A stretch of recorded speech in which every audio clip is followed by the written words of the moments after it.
ഇതിരുന്നു നമ്മളോടൊപ്പം ഇപ്പോൾ P K Shrimati teacher ചേരുന്നുണ്ട് ഈ വിഷയവുമായി ബന്ധപ്പെട്ട്. എന്തൊക്കെയാണ് വ്യാജമായ ആരോപണങ്ങൾ ഉന്നയിച്ചത്, എത്രത്തോളം ഗുരുതരമാണ് അത്, സർക്കാർ എന്ത് നടപടികളാണ് ഇതിൻ്റെ ഉള്ളിൽ സ്വീകരിക്കുന്നത് എന്നാണ് മനസ്സിലാക്കാൻ കഴിയുന്നത്?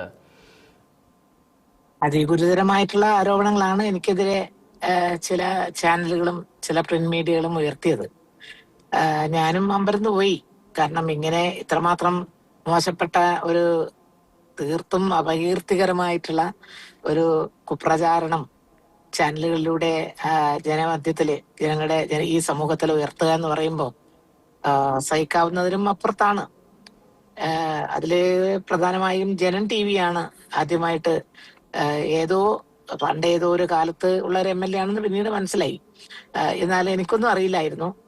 ഒരു PR കൃഷ്ണൻ എന്ന് പറയുന്ന ഒരു MLA ഭാര്യയായിട്ട് PK ശ്രീമതി, മുൻ ആരോഗ്യമന്ത്രിയും ലോകസഭാംഗവുമായിരുന്ന PK ശ്രീമതി ടീച്ചർ ഇങ്ങനെ പെൻഷൻ വാങ്ങുന്നു അവരുടെ പേരിൽ. അപ്പോ PR കൃഷ്ണന്റെ ഭാര്യ എന്നുള്ള നിലയിൽ ഫാമിലി പെൻഷൻ വാങ്ങുന്ന ഒരാളായിട്ടാണ് എന്നെ ചിത്രീകരിച്ചത്. ഞാനാണെങ്കിൽ എന്റെ ഹസ്ബൻഡ് അധ്യാപകനായിരുന്നു. അദ്ദേഹം മരിച്ചിട്ട് ഇപ്പം 10 മാസം തികയുന്നേ ഉള്ളൂ. ഈ സമയത്ത് ഇങ്ങനെ ഒരു വാർത്ത സമൂഹ മധ്യത്തിൽ നിർമ്മിച്ച് കൃത്യമായ അജണ്ടയോടുകൂടി പുറത്തേക്ക് വിട്ടാൽ അത് ഉണ്ടാക്കുന്ന പ്രത്യാഘാതം കുടുംബത്തിലും സമൂഹത്തിലും ഞങ്ങളുടെ സുഹൃത്തുക്കളിലും സഹപ്രവർത്തകരിലും എത്ര വലുതായിരിക്കും എന്ന് ആലോചിച്ച് നോക്കൂ നിങ്ങള്. ഞാൻ ഇതിനെ സംബന്ധിച്ച് അന്വേഷിച്ചു. എനിക്ക് അന്വേഷിക്കാൻ പറ്റുന്ന വിധത്തിൽ ഞാൻ പാലക്കാടും അതുപോലെ തൃശ്ശൂർ ജില്ലയിലും, കാരണം എന്തുകൊണ്ടാണെന്ന് ചോദിച്ചാൽ കോഴിക്കോട് വരെ ഇപ്പുറത്തുള്ളവരെയൊക്കെ എത്ര സീനിയേഴ്സ് ആയാലും എനിക്കറിയാം. ഇനി ഞാൻ അറിയാത്തവരാരെങ്കിലും ഉണ്ടോ എന്ന് അന്വേഷിക്കാൻ വേണ്ടിയാണ് ഞാൻ അവിടെ വിളിച്ചത്. അവര് പറഞ്ഞു ഇല്ല, നമ്മുടെ ആരും അങ്ങനെ ഇല്ല. പിന്നെ ഏത് MLA ആണ് MLA പെൻഷൻ ഞാൻ വാങ്ങിയെന്നാണ് പറയുന്നത്. ഞാൻ ആകെ വിഷമിച്ചു. പിന്നെ പ്രത്യേകിച്ചും കണ്ണൂരിൽ നിന്നുള്ള ഒരു സായാഹ്ന പത്രം സുദിനവും ഇത് എഴുതിയതോടുകൂടി നാട്ടിൽ നിന്നും സുഹൃത്തുക്കളും ബന്ധുക്കളും എല്ലാം വിളിക്കാനും പറയാനും തുടങ്ങി. ഇനി വേറൊരു നിവൃത്തിയും ഇല്ല എന്നുള്ളത് കൊണ്ട് ഞാൻ പത്രമാധ്യമങ്ങളെ നേരിട്ട് അഭിമുഖീകരിക്കാൻ തീരുമാനിച്ചു. അങ്ങനെ പത്രക്കാരോട് പറഞ്ഞു, ഇത് വളരെയധികം മാനസിക വിഷമം ഉണ്ടാക്കുന്ന ഒന്നാണ്. ഞാൻ മറ്റൊരാളുടെ പെൻഷൻ വാങ്ങുന്നു എന്ന ഒരു കള്ളപ്രചാര വേല സൃഷ്ടിച്ചിരിക്കുകയാണ്. അല്ലെങ്കിൽ തന്നെ ഒരുപാട് ആരോപണങ്ങൾ, ദുരാരോപണങ്ങൾ എനിക്കെതിരെ ഉയർത്തുന്നതിൽ വളരെ മിടുക്ക് കാണിക്കുന്ന കുറെ ആളുകളുണ്ട്. പക്ഷെ ഞാൻ അതൊന്നും അത്ര വലിയൊരു കാര്യമാക്കിയിട്ട് എടുക്കാറില്ല. അതിനെ വിമർശിക്കുന്നവർ വിമർശിക്കട്ടെ. എനിക്ക് എന്നെ സംബന്ധിച്ചറിയാം, എന്റെ നിലപാടും എനിക്കറിയാം. അതുകൊണ്ട് ഞാൻ എന്നാൽ കുറേയേറെ കേസിന് പോയതും നിങ്ങൾക്കൊക്കെ അറിയാവുന്നതാണ്. നമ്മുടെ BJP പ്രധാനപ്പെട്ട ഒരു നേതാവാണ് അഡ്വക്കേറ്റ് ഗോപാലകൃഷ്ണൻ.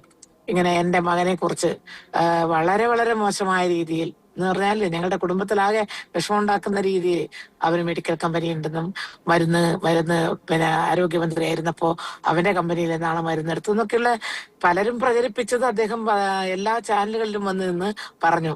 അപ്പോ ഞാൻ പിന്നെ വേറെ നിവൃത്തിയില്ല, കേസ് കൊടുത്ത് അവസാനം മീഡിയേറ്റർ വെച്ച് അത് തുറന്ന് മാപ്പ് പറഞ്ഞാൽ മതിയോ? ഞാൻ പറഞ്ഞു മതി, ഇതേ ചാനലുകളിലെല്ലാം മാപ്പ് പറഞ്ഞാൽ മതി. അവിടെ നിന്നില്ല, ഹൈക്കോടതിയിലെത്തി അവിടെ മീഡിയേറ്റർ വെച്ചു, പരസ്യമായിട്ട് പത്രമാധ്യമങ്ങളുടെ മുൻപിൽ വെച്ച് മാപ്പ് പറയണം, എന്നാ പിന്നെ ഞാൻ കേസ് തുടർന്ന് കൊണ്ടുപോകുന്നില്ല. അദ്ദേഹവും അതിന് മനസ്സ് കാണിച്ചു.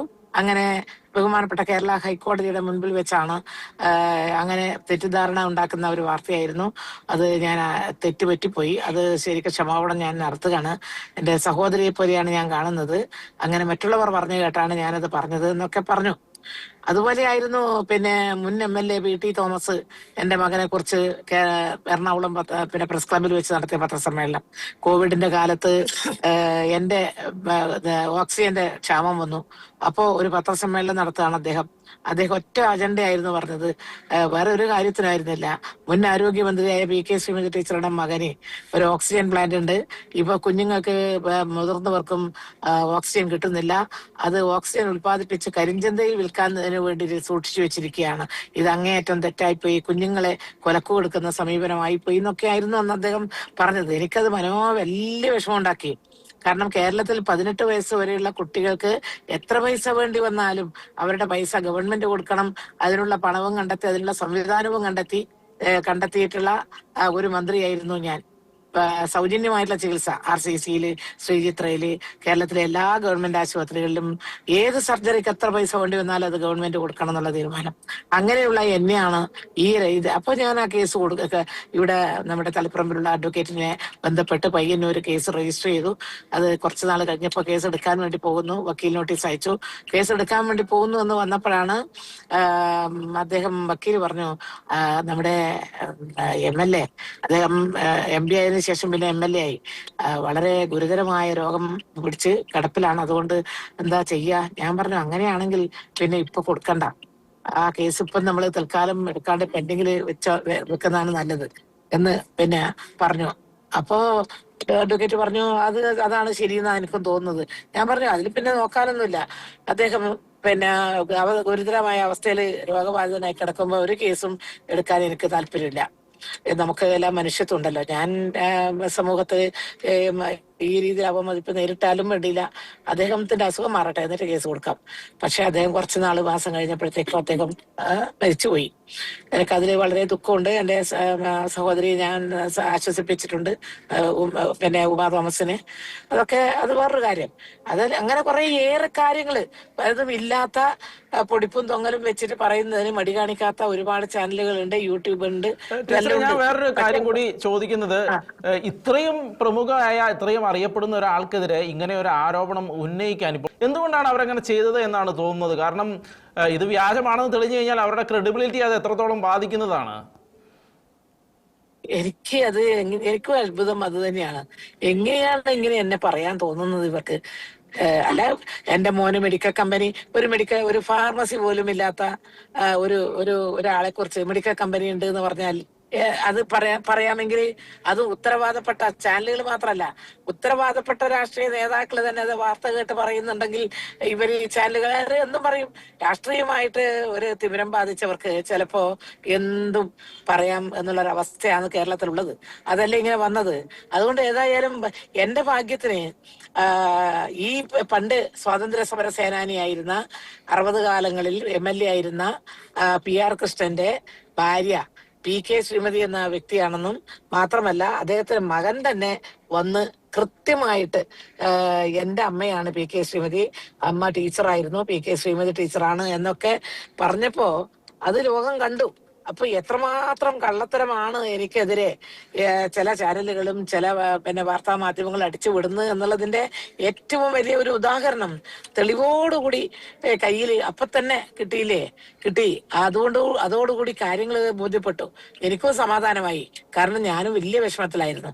കാരണം ഇങ്ങനെ ഒരു വാർത്തയൊക്കെ ഉണ്ടാവുക എന്ന് പറഞ്ഞാൽ അത് കേൾക്കുന്നവർക്ക്, അത് അനുഭവിച്ചവർക്ക് മാത്രമേ മനസ്സിലാവൂ. ഏതായാലും ഇത് കേസുമായിട്ട് ബന്ധപ്പെട്ട് ഞാൻ മുന്നോട്ട് പോവുകയാണ്. നിയമപരമായിട്ട് തന്നെ നേരിടാനാണ് തീരുമാനിച്ചുള്ളത്. ഇത്രമാത്രം മാനഹാനി ഉണ്ടായിട്ടുള്ള കോട്ടം തട്ടിയിട്ടുള്ള ഒരു സംഭവം വേറെ ഉണ്ടോന്ന് പറയാൻ കഴിയില്ലല്ലോ. അതുകൊണ്ട് ഞാൻ നിയമ നടപടി സ്വീകരിക്കാൻ തന്നെയാണ്. കേസ് ഇപ്പം വക്കീലിനെ കണ്ടു, പിന്നെ നോട്ടീസ് അയക്കാൻ തീരുമാനിച്ചു. അത് പ്രൈവറ്റ് ഇതായിട്ട് തന്നെ കൊടുക്കാൻ വേണ്ടി പോവാണ്. പിന്നെ ഇന്നലെ ബഹുമാനപ്പെട്ട മുഖ്യമന്ത്രി, ബഹുമാനപ്പെട്ട ആഭ്യന്തരമന്ത്രി, DGP, നമ്മുടെ കേരള വനിതാ കമ്മീഷൻ, ഇവർക്കൊക്കെ ഞാൻ പരാതി കൊടുത്തിട്ടുണ്ട്. ഇപ്പൊ ഏതായാലും വളരെ പെട്ടെന്ന് തന്നെ അതിന്റെ പിന്നെ നിർദ്ദേശങ്ങൾ നമ്മുടെ ബഹുമാനപ്പെട്ട മുഖ്യമന്ത്രി, ആഭ്യന്തരമന്ത്രി കൊടുത്തു.